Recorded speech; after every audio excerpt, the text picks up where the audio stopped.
Hello po Mr. Grimm, ako po si Hana. Gusto ko po sanang ibahagi sa inyo ang naging karanasan namin ng aking asawa. Nangyari po ito noong mga panahong nag-aayos pa lang kami ng kasal. Fiancé ko pa lang noon si Miguel, pero napapansin ko na agad ang mga kakaibang bagay na nangyayari sa akin. Isang beses habang naliligo ako, naramdaman kong may tao sa likod ko. Nung una, hindi ko yung pinapansin, pero yung presensya, hindi ako komportable. Binuksan ko ang shower at doon nagulat ako nang may humawak sa kamay ko. Natakot ako. Alam kong may humawak sa akin. Hindi iyon basta tubig o anong bagay na nasanggi ko lang. Ramdam ko ang higpit ng pagkakahawak niya. Mabilis akong naligo at lumabas ng banyo. Paglabas ko, nakita ko si Miguel na mahimbing ang tulog. Umupo ako sa tabi niya. Gusto ko siyang gisingin dahil sa takot, pero hindi ko na lang ginawa. Alam kong pagod siya sa trabaho at dagdag pa ang pag-aasikaso namin sa kasal. Hindi ko alam kung ano ang iisipin ko. Simula kasi nang lumipat kami sa bahay at nagsama, madalas na akong makaramdam ng mga hindi ko maipaliwanag na bagay. Kaysa mag-isip pa, natulog na lang ako. Aalis pa kami kinabukasan, may aasikasuhin pa para sa kasal. Ilang araw ang lumipas at wala nang kakaibang nangyari. Paminsan-minsan, pumapasok pa rin sa isip ko yung nangyari sa shower, pero kapag ganon, sinasadya akong maging abala sa trabaho. Akala ko tapos na, pero nagkamali ako. One time dumalaw ang pamilya ko sa bahay. Nagstay sila sa amin ng 3 araw. Isang gabi, nagising ako, parang may naririnig akong umiiyak. Ang unang pumasok sa isip ko, ang kapatid kong babae. Kasi katabi lang ng kwarto namin ni Miguel ang kwarto niya. Pader lang ang pagitan. Ang lakas ng iyak niya, hagulhol talaga. Napaisip ako, baka may pinagdadaanan siya at hindi lang niya sinasabi sa amin. Nag-alala ako. Tiningnan ko si Miguel, mahimbing pa rin ang tulog. Mabuti na lang at hindi siya nagising. Tumayo ako, lalapitan ko sana ang kwarto ng kapatid ko, pero pagdating ko sa tapat ng pintuan, bigla siyang tumigil sa pag-iyak. Napaisip tuloy ako, guni-guni ko lang ba yon? Bumaba na lang ako ng hagdan papuntang kusina. Uhaw na rin kasi ako. Pero natigilan ako, Sir Grimm, nang may mapansin akong anino sa kusina nakaupo at base sa anino niya ay para itong babae. Nagtaka ako at naisip na baka si Mama lang iyon. Pero kasi parang napakaalanganin naman na nakatambay si Mama sa kusina tapos madilim pa. Kinausap ko siya, "Ma, anong ginagawa mo dyan?" Tanong ko, pero hindi siya sumagot. Tumuloy ako sa kusina pero nakaramdam ako ng takot nang makita na wala naman tao. Tumaas ang balahibo ko sa katawan. Hindi ako pwedeng magkamali. Alam kong may tao sa kusina kanina. Kitang-kita ko na may anino sa kusina. Dahil sa takot ko ay nagmamadali akong umakyat papunta sa kwarto ko.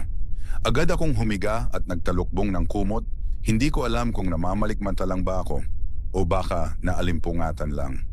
Since nagising nga lang ako sa pag-iyak ng kapatid ko, iniisip ko ang nakita ko sa kusina at hindi na malaya na nakatulog na pala ako.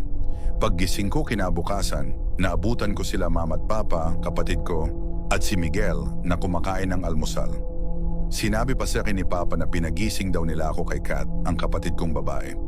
Pero hindi daw niya ako magising-gising, kaya hinayaan na lang daw muna nila ako. Sinabi ko na lang na napuyat ako kagabi dahil hanggang ngayon ay naninibago pa rin ako sa bahay. Muli kong naalala ang nakita ko sa kusina at pag-iyak, kaya tinanong ko si Mama kung nasa kusina ba siya kagabi mga bandang 12:00.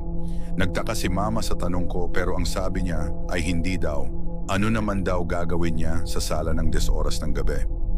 Pati si Kath ay tinanong ko din kung umiiyak siya kagabi pero ang sabi niya ay hindi din. Kitang-kita ko sa mga mukha nila ang pagtataka pero tinawanan ko na lang sila at sinabi na may naging weird kasi akong panaginip kagabi.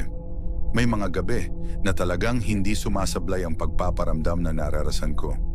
Isang gabi, wala si Miguel kasi nag-overtime siya kaya mag-isa lang ako natulog sa kwarto. Hindi ko alam kung paano siya ipapaliwanag kasi kahit ako naguguluhan. Kung panaginip lang ba yon o talagang nangyari sa akin. Nasa kalagitnaan ako ng pagtulog nang biglang hindi ako makahinga. Sinubukan kong gumalaw pero hindi ko magawa. Sumigaw ako pero kahit anong sigaw ko ay walang makarinig sa akin. May naririnig din akong boses-boses yon ng babae.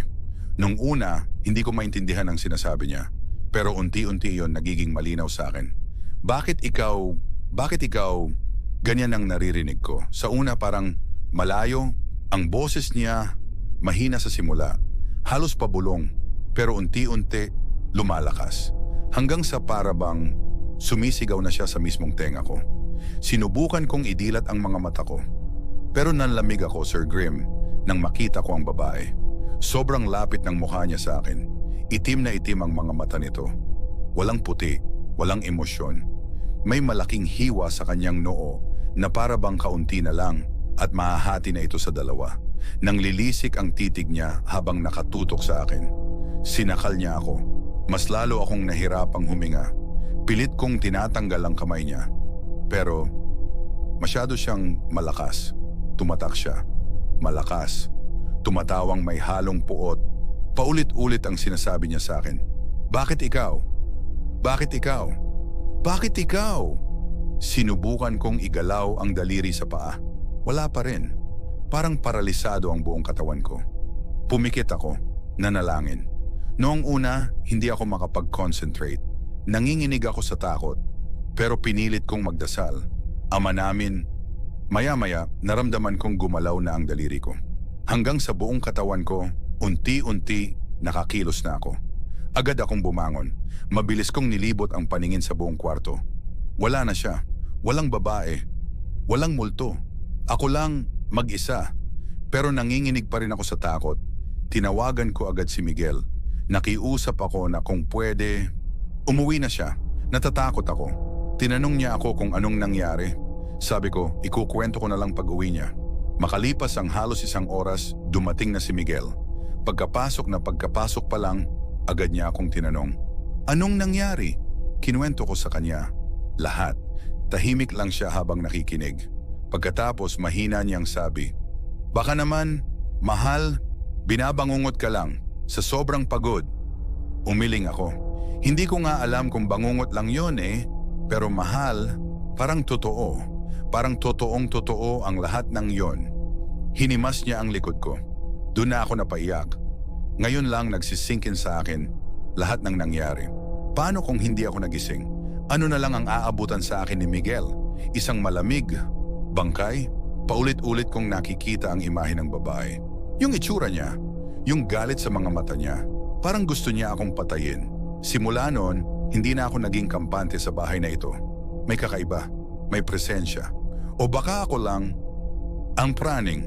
Sabi ni Miguel, magpahinga na lang muna ako. Bukas na lang daw ulit namin pag-usapan. Sumunod ako, nahiga ako. At kinabukasan, habang kumakain kami, nang almusal ni Miguel sinabi niya sa akin na ipapabless daw niya ang bahay. Pumayag ako. Pagkatapos namin kumain, agad kaming nag-asikaso para pumunta sa simbahan. At ayon nga, pinabless namin ang bahay. Simula noong naipabless ang bahay, naging maayos na ulit ang lahat. Wala nang nagpaparamdam. Nakakatulog na rin ako ng mahimbing. Isang umaga, habang nagja-jogging ako, may nakasabay akong babae. Pamilyar siya, isa sa mga kapitbahay namin. Nagkangitian kami sa nagbatian ng, "Good morning." Akala ko hanggang dun lang yon, pero nagulat ako sa sinabi niya. "Kumusta ka na?" Napatingin ako sa kanya, medyo nagtataka. "Okay naman, bakit?" Ngumiti lang ako para hindi maging awkward yung bigla niyang pangangamusta. Pasensya na, ha? Ayoko magmukhang tsismosa, pero kagabi, sa lakas ng away niyo ng asawa mo, rinig na rinig talaga. Nagwawala ka raw, tapos sumisigaw ka pa. Napatigil ako sa pagtakbo. Napako ang tingin ko sa kanya. Kagabi? Wala kami ng asawa ko kagabi. Umalis kami. Kita ko sa mukha niya ang gulat at pagtataka. Ganun ba? Baka sa ibang kapitbahay pala yon. Akala lang namin sa inyo galing kasi kayo yung pinakamalapit. Ngumiti siya saka nagpaalam. Pero mula noon nagsimula na naman akong kabahan.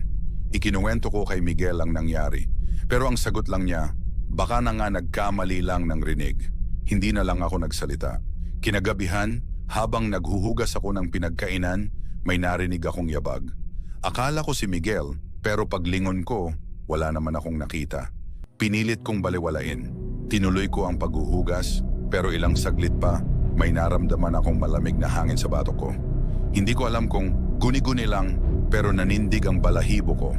Tumigil ako at huminga ng malalim. Mahal? Tawag ko. Walang sumagot.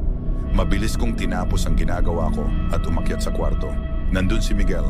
Nakahiga, nagbabasa sa phone niya. Dumating ka na pala? Tanong ko. Kanina pa. Nakatulog ka na kasi, kaya di na kita ginising. Napakunot ang noo ko. Ha? Gising pa ako kanina lang. Naghuhugas ako ng pinggan.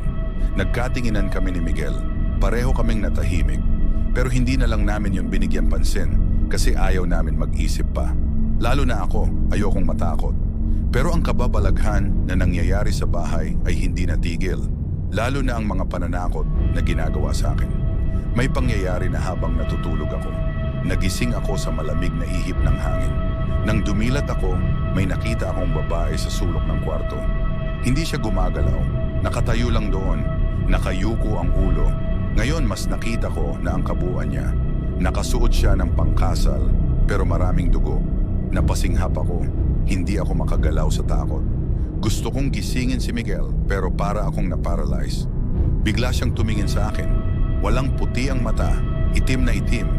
Dahan-dahan siyang lumapit. Gusto kong sumigaw pero walang boses na lumalabas sa bibig ko. Umupo siya sa tabi ng kama. Ramdam ko ang bigat ng pag-upo niya. Niyuko niya ulit ang ulo niya pero narinig ko siyang bumulong. Bakit ikaw? Pagkatapos niyang sabihin yon, bigla siyang nawala.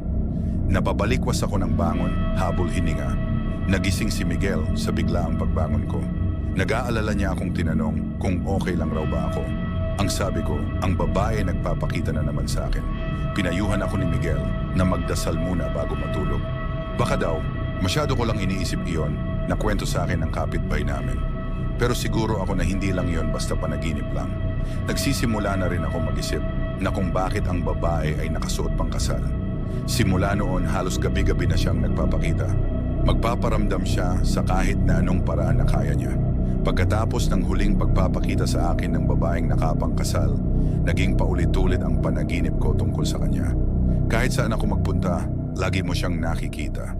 Napikior ay bang binabantayan niya ang bawat galaw ko. Kahit nasa simbahan ako, minsan sa reception, lagi siyang naroon, masama ang tingin niya sa akin duguan. Paulit-ulit siyang lumilitaw sa mga panaginip ko at laging sinasabi na bakit raw ako. Hindi lang sa panaginip natatapos ang lahat. Doon ko na rin napansing may mga gamit na unti-unting nawawala. Sa simula, akala ko kalimot lang.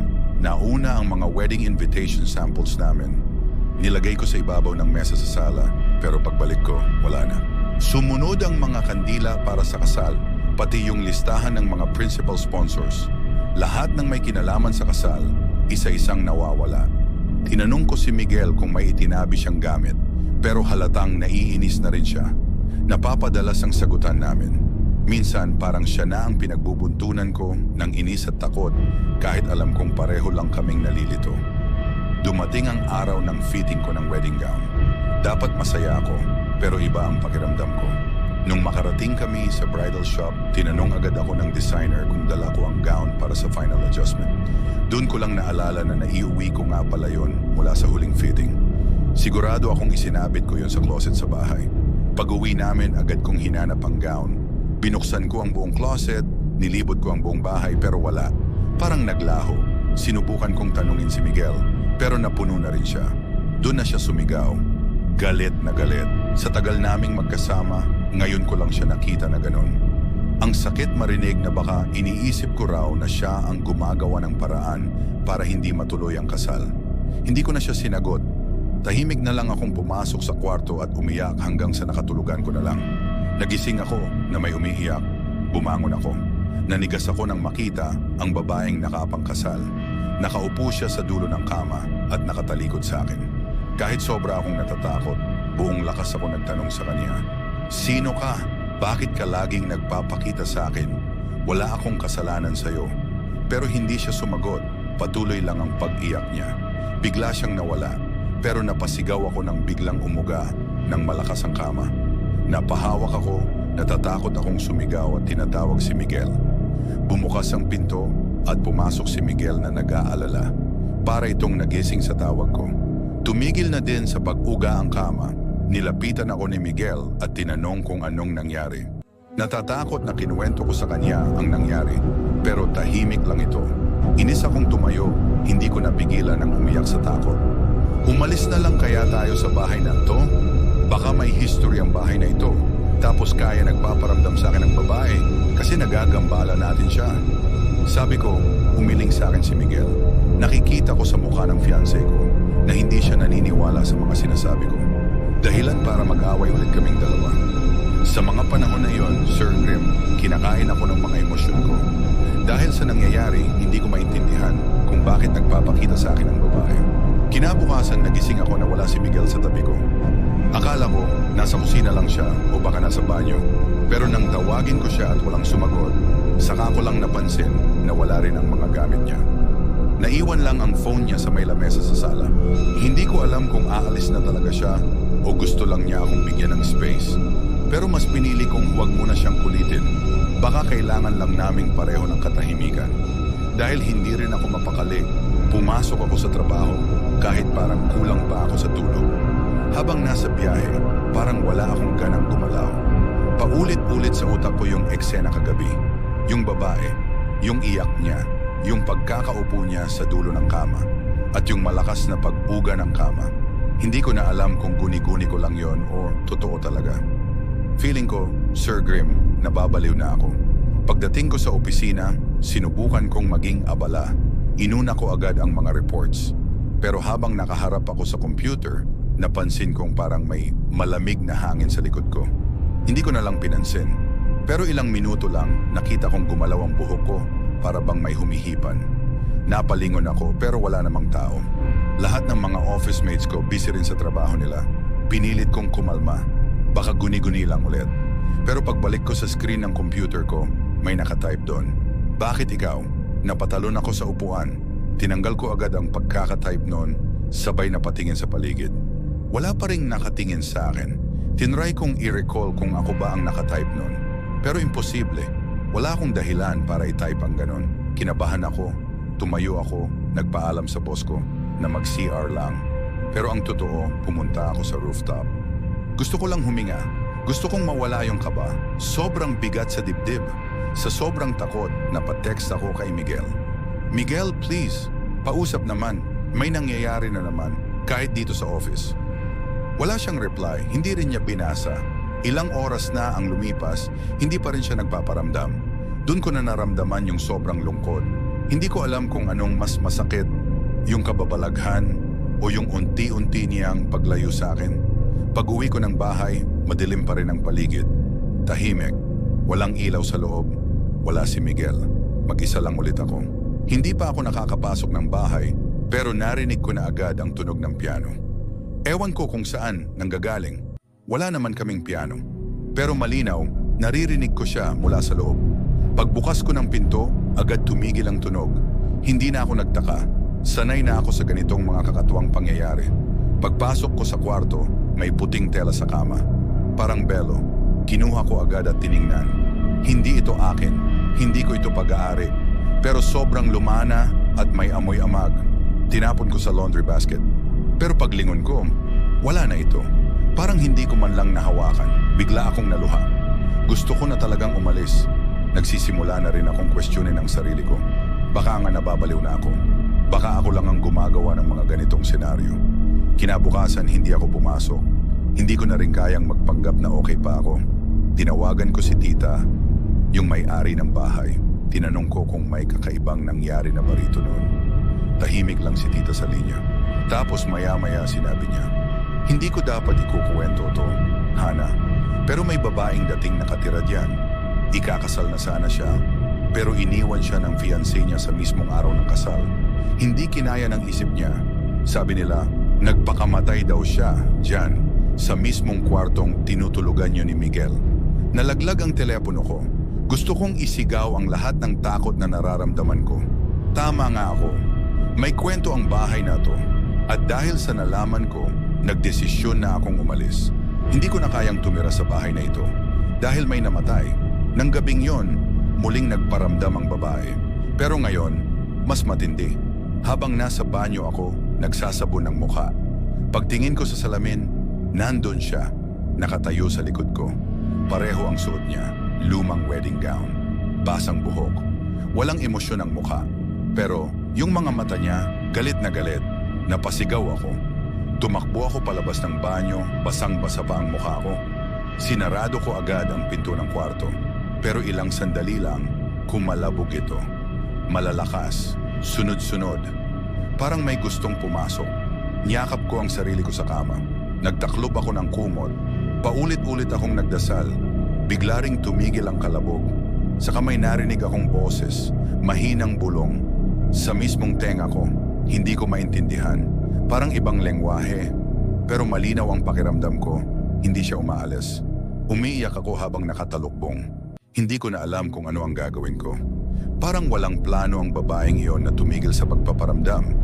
Dapat na talaga akong umalis sa bahay na to dahil pakiramdam ko dito ako mamamatay.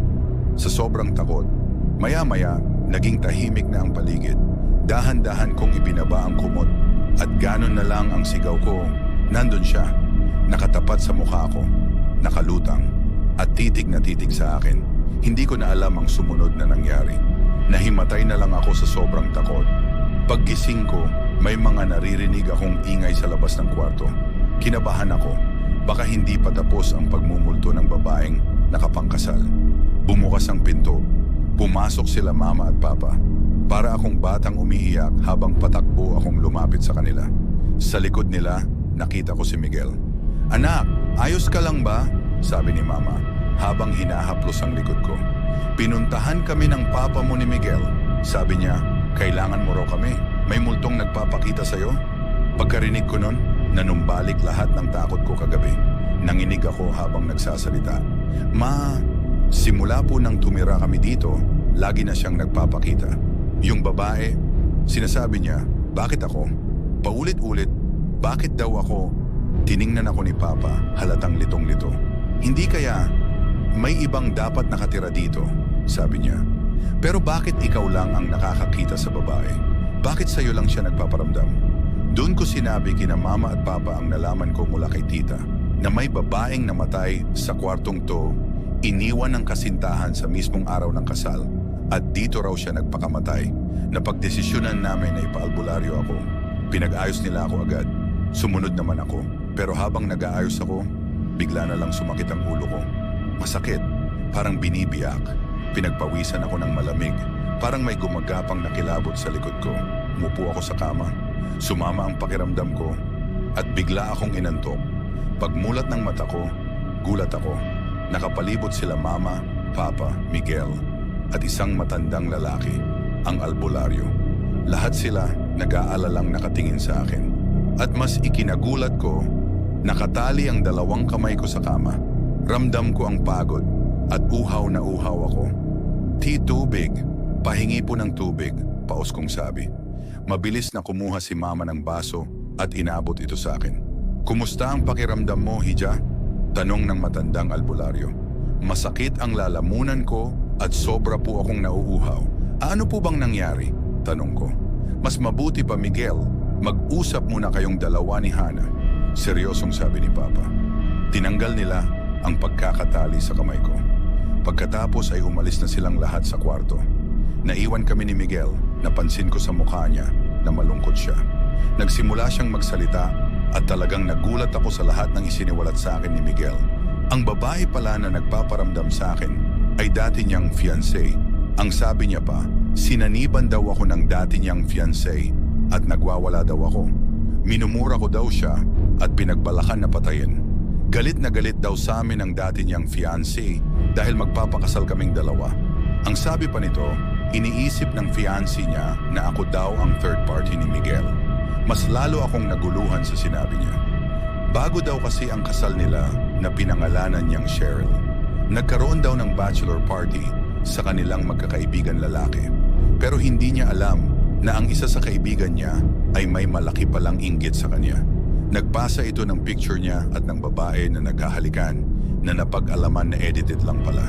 Ikakasal na sila nang biglang hindi tumuloy si Cheryl sa simbahan. Walang nakakaalam kung bakit hindi siya tumuloy sa simbahan. Tapos nabalitaan na lang nila na patay na ito. Bumangga kasi ang minamaneho nitong kotse sa truck. Namatay si Cheryl na may galit sa kanya at iniisip na nagloko siya. Pero kahit ang totoo ay paninira lang yun sa kanya. At simula nang mamatay si Cheryl sa tuwing makikipagrelasyon siya sa iba, ay nagpapakita daw ito sa mga naging girlfriend niya. Kaya hindi na lang muna siya nagnobya hanggang makilala niya ako at inalok ng kasal. Hindi naman daw niya maisip na aabot pa sa punto na sasaniban pa ako ni Cheryl para lang mapakita sa kanya ang galit nito sa kanya. Kaya humingi din siya ng tawad sa akin dahil daw sa mga nangyari. Hindi daw niya magawang umamin sa akin ni Miguel dahil natatakot siyang iwan ko siya kapag nalaman ko ang totoo. Hindi agad ako nakaimik dahil ang akala kong nagpaparamdam sa akin ay ang babaeng namatay dito sa bahay, hindi pala. Walang iba kundi ang dati niyang ex-fiancé. Hindi ko na alam kung ano ang iisipin ko. Akala ko noon ang bahay ang may problema, lalo pat nalaman ko na may babaeng namatay din dito na ikakasal sana. Kaya akala ko siya ang nagpaparamdam, pero mali pala ako. Tinanong ko si Miguel kung tahimik na ba ang multo ng ex-fiancé niya.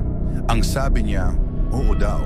Ipinaliwanag niya na hindi totoo ang paninira noon, na si Cheryl lang ang tanging minahal niya at humingi raw siya ng tawad dito. Sa huli, nagkapatawaran din daw sila. Sa dami ng nalaman ko, para akong sasabog.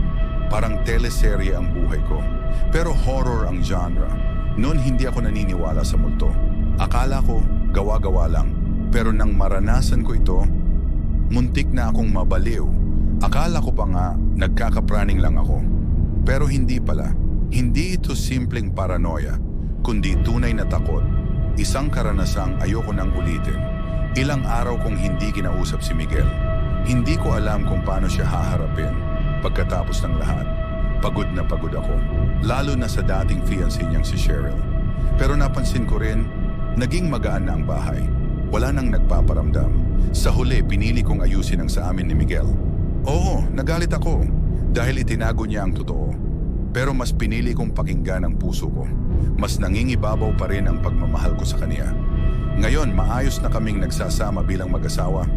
Masaya kami, kasama ang dalawa naming anak. Ito lang po ang gusto kong ibahagi sa inyo. Isang karanasang hindi ko makakalimutan. Sana po ma-feature niyo ito sa inyong YouTube channel. Maraming salamat po.